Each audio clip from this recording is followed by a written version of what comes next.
ଯେତେବେଳେ ହବ ସବୁ ଜାଗାରେ ସମାନ ବର୍ଷା ହୁଏ, କିନ୍ତୁ ଯୋଉ ବାଲ୍ଟି ବା ଯୋଉ ଖୁରୀରେ ତଳେ କଣା ଥିବ ସେଠି ପାଣି ରହିବ କି ରହିବନି। ଯଦି କଣା ଅଛି ଏ କଳସ ତଳପଟେ କଣା ଥିବ ରହିବ ନାହିଁ। ଠିକ ସେଇଭଳି ଭଗବାନ ବରଦାନ ଆମକୁ ସେତେବେଳେ ମିଳିବ ଯଦି ଦୀପ ତଳେ କଣାଟା ଥିବ, ସେଥିରେ ଘିଅ ରହିବନି। ତେଣୁ ଆମକୁ ଦୀପ ଭଳିଆ ଗାଢା ହେବାକୁ ପଡିବ, ଆମ ପାତ୍ରତାକୁ ବିକଶିତ କରିବାକୁ ପଡିବ। କହିବାକୁ ହେଲେ ଆମ ହୃଦୟକୁ ଚଉଡ଼ା କରିବାକୁ ପଡିବ, ଗଭୀରତା ଖୋଲିବାକୁ ପଡିବ ଆମ ତନ ମନ ହୃଦୟକୁ, ତେବେ ଆମେ ବଡ ଲୋକ ହେଇପାରିବା। ଯଦି ଆମେ ଛୋଟିଆ ଚିନ୍ତା ଛୋଟିଆ ବିଚାର ଭିତରେ ବଞ୍ଚିବା, କେବେ ବି ଆମେ ବଡ ଲୋକ ହେଇପାରିବା ନାହିଁ। ଏକ। ଦୁଇ ନମ୍ବର, ଦୀପ ଭିତରେ କଣ ଅଛି ନା ଦୀପ ଭିତରେ ଘିଅ ଅଛି।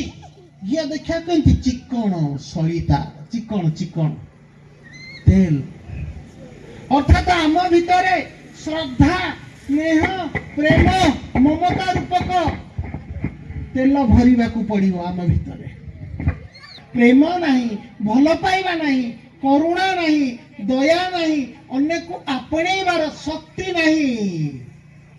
କି ଆମକୁ ସାହାଯ୍ୟ କରିବ? କେହି ସାହାଯ୍ୟ କରିବ ବିନା ଘିଅରେ କଣ ଭଗବାନ ପାଖରେ ଦୀପ ଜଳେଇଲେ ଜଳିବ କି? ଜଳିବ।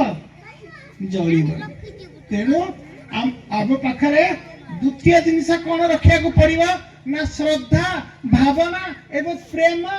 ଶ୍ରଦ୍ଧା ରୂପକ ଭଲ ପାଇବା ଦରକାର ଆମ ଭିତରେ। ସମ୍ମାନ, ଶ୍ରଦ୍ଧା, ଭଲ ପାଇବା ଯଦି ଆମ ଭିତରେ ଭରିଛି, ଦେଖ ଗୋଟିଏ ମନ୍ତ୍ର ମୁଁ ତୁମ ମାନଙ୍କୁ କହୁଛି, ଗୋଟିଏ କଥା ଡିପଲି ସମସ୍ତେ ମନେ ରଖ। ଭାଇ ଭଉଣୀ ମାନଙ୍କୁ ବାର ବାର ଗୋଟିଏ କଥା, ଶେଷ କଥା କହୁଛି। କଳସ ପୂଜା କାହିଁ କରୁଛି? କଳସ ଭିତରେ କଣ ଅଛି? ଜଳ ଅଛି। ଜଳ ହଉଛି ଶୀତଳ। ଦୀପ ଭିତରେ ତେଲ ଅଛି। ତେଲ ହଉଛି ଚିକଣ। ଆମ ଭିତରେ ଯଦି ଭଲ ପାଇବା ନାହିଁ, ଚିକଣ ନାହିଁ, ଶ୍ରଦ୍ଧା ନାହିଁ, ଆତ୍ମୀୟତା ନାହିଁ, ତେବେ ଆମେ କିଛି କରିପାରିବା ନାହିଁ।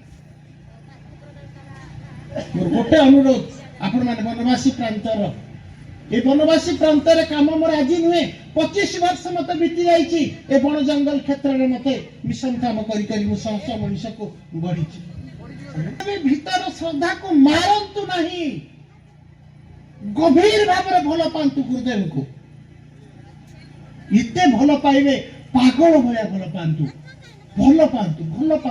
ଅନ୍ୟକୁ ଭଲ ପାଆନ୍ତୁ। ମୁଁ ମୋ ନିଜର ଉଦାହରଣ ଦେବି। ମୋ ଜନ୍ମସ୍ଥାନ ନୟାଗଡ଼। ମୁଁ ଦିଲ୍ଲୀରେ ପାଠ ପଢୁଥିଲି, ଏମଏସସି ପରେ ଦିଲ୍ଲୀରେ ପିଏଚଡି କରୁଥିଲି, ଡକ୍ଟରେଟ କରୁଥିଲି। କିନ୍ତୁ ଯେବେ ଗାୟତ୍ରୀ ମନ୍ତ୍ର ଜପ କରେ, ମୋ ଆଖି ସାମ୍ନାରେ ହଜାର ହଜାର ବଣ ପାହାଡ ଲୋକମାନେ ନାଚନ୍ତି, କୁଡିଆ ନାଚେ, ବୋଉ ବହିକରି କାନ୍ଦେ। ମୁଁ ପଢିଲା ସମୟରେ କଥା କହୁଛି, ମୋ ଭିତରେ ଭଲ ପାଇବା ଫଣ୍ଟି ଉଠିଲା। ନା, ମୁଁ ରହିପାରିବିନି ଆମର ଘରେ।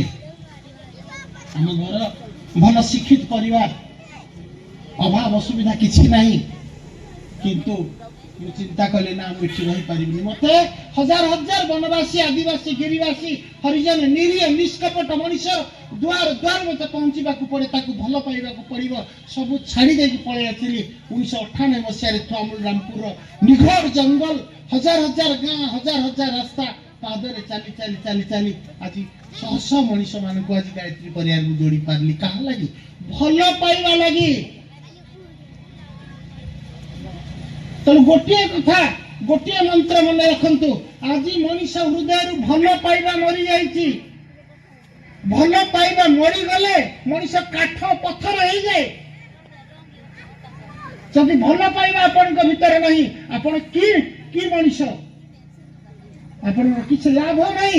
ଯଦି ଆପଣ ଏ ହଳଦିଆ ଡ୍ରେସ ପିନ୍ଧିଛନ୍ତି, ହଳଦିଆ ପୋଷାକ, ହଳଦିଆ ମନ୍ତ୍ର କରୁଥିବେ, କିନ୍ତୁ ଆପଣଙ୍କର ସ୍ୱଭାବ ବଦଳିନି, ଆପଣଙ୍କ ଭିତରେ ଭଲ ପାଇବା ନାହିଁ, ପରର ପୀଡ଼ାକୁ ବୁଝିବାର ଶକ୍ତି ନାହିଁ, ଗରିବ ଆଖିର ଲୁହକୁ ବୁଝିବାର ତମ ଭିତରେ ହିମ୍ମତ ନାହିଁ, ଅନ୍ୟର ଆଖିର ଲୁହକୁ ପୋଛି ଦେବା ଲାଗି ତମ ଭିତରେ ସାହସ ନାହିଁ, ତମେ କଣ କି ଉପାସନା କରିବ, କି ପୂଜା କରିବ? ସେଥିପାଇଁ କୁହାଯାଇଛି କଣ? ଦୂର ଦେବାଳଏ ଯିବା ନାହିଁ ପ୍ରୟୋଜନ, ଅନ୍ତର ଫେଣିଣ ଦେଖ विजय नारायण। तेणु गुरुदेव कहते देवता हूँ किए नहीं मानव, मनुष्य हूँ श्रेष्ठ। तेणु जीवन देवता की साधना उपासना आराधना जदि तुम प्रकृत जदि देवता वरदान पाइबार अच्छी तमें तुम जीवन हूँ तुम प्रत्यक्ष देवता, जीवन देवता को तो भल पाओ। जदि तुम तुम जीवन देवता को भल पाइना तेणु कहीं पूजा करुचे से 3500 ग्रंथ ज्ञान बल। तेणु मनीषा और पशु भितर फरक हूँ केवल ज्ञान। ज्ञान पाइले ही मनीष ऊपर उठिब। तेणु ज्ञान न पाइले आम किसी करें। तेणु दीप कौन करी भीतर स्नेह श्रद्धा रूपक ज्ञान को दीप ता भीतर रखी। कौन रखी?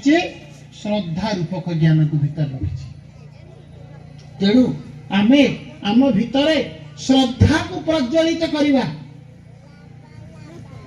3 नंबर जिनस दीप पाखे आउ कौन अच्छी ना 3 नंबर जिनस हूँ दीप पाखे अच्छी कौन बलिता। कौन अच्छी?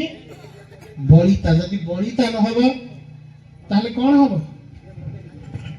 बलिता नथिले दीप जलिब नहीं। बलिता नथिले दीप केमिति जलिब? तेणु बलिता हूँ कौन ना आमे आमर उपार्जन ज्योति की आम उपार्जन करुचे ताकू निज पाई से बलिता को दीपक रखुनी। से बलिता को क्या लगी दउची जलाई दउची पर पाई। तेणु आम जहाँ भी उपार्जन करवा धन संपत्ति ताकू आम निज पाखे रखा नहीं। ज्ञान हो धन हो जहाँ भी अच्छी जगतर कल्याण लगेगा। अच्छा तुम पाखे दीप हो गला खालुआ दीपटे मिलगला घी मिलगला एवं तुम पाखे बलिता मिलगला दीप जलिब जलिब कि जलिब नहीं। कहीं जलिब नहीं? जे पर्यंत गोटे जलुथिबा दीपरे ताकू न जोड़िब निया सहित न लगाइले दीप जलिब नहीं। तेणु से जलुथिबा दीपटी हूँ किए ना गुरु सद्गुरु। तेणु सद्गुरु सहित जोड़ी नहला पर्यंत आम अज्ञान अंधकार को विदूरित करुथिबा आम आत्मज्ञान रूपी आत्मज्योति जलिब नहीं। जे पर्यंत आम आत्मज्योति जलिब नहीं ताकू तार ना होची विवेक। डीपली शुण मु जहाँ कहूँ आपण मानकु बुझीवा लगी चेष्टा करंतु। जदि प्रकृत रे आपण ऊपर को उठीवा लगी चाहउछंती गोटे भल मनीष हवा लगी चाहउछंती आपण एतिकी कामी रे आसीछ। पर लोक कोन बतैले पर लोक ठार ज्ञान पाई पाई परर ज्ञान पाई पाई आम जीवन रे चलते ठीक कौन भूल कौन हमको जना नहीं। कारण आम भीतर ज्ञान उदय घटुनी आम भीतर अंधार। तेणु संसार भल कोटा मंद कोटा जानिया हेले आम भीतर अंतर्दीप ज्ञानर दीप विवेकर दीप को प्रज्वलित करवा। तेणु ये जो ज्ञानर दीप बा विवेकर दीप किए ना गायत्री। गायत्री मंत्र गायत्री मंत्र ही आम भीतर ज्ञान दीप रूप प्रज्वलित हम। ताकू किए जलैबे किए ना गुरुदेव। किए जलैबे? गुरुदेव। तेणु आज तो समय अधिक हो जाए बेसी समय नेबी ना तेज आसत आज आम दीप यज्ञ आम समस्ते संकल्पित हवा जे आम गोटे शिष्य भाई गुरु को डीपली भल पाइबा अज्ञान अंधकार को हटाइबा आम भीतर विवेक दीप को आम जानिबा।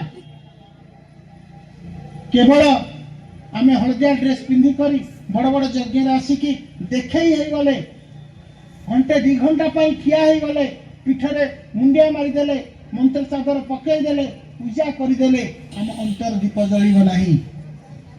आम अंतर दीप जलिबा लगी हेले आम विवेकर जागरण दरकार। देवता मानकर 3टा आखि थाए तृतीय चक्षु विवेकर चक्षु ज्ञानर चक्षु भीतर जानिबा दरकार। सेटा केमिति जलिबा ना जदि आम भीतर आमे गभीरता को रखिबा आम भितर त्याग समर्पण रहा दरकार। आम भितर यदि त्याग नहीं गुरुदेव के लगे आम समय दबा नहीं गुरुदेव के लगे टंकाटे खर्च करवा नहीं कष्ट करिकी कहार सेवा टिके करवा नहीं को काम को आगु खाली ठकीबा आम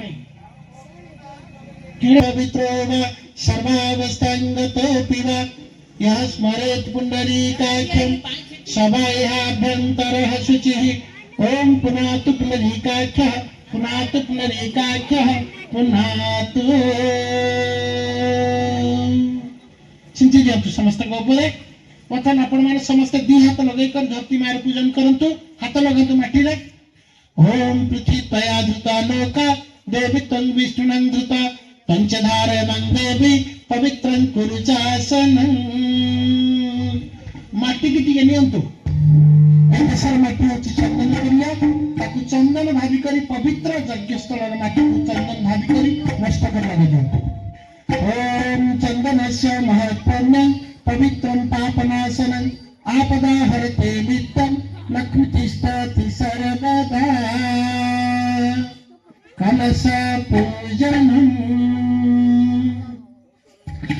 आम समस्त तरफ अनुरोध करुची तमे पूजा करिबो कि पूजा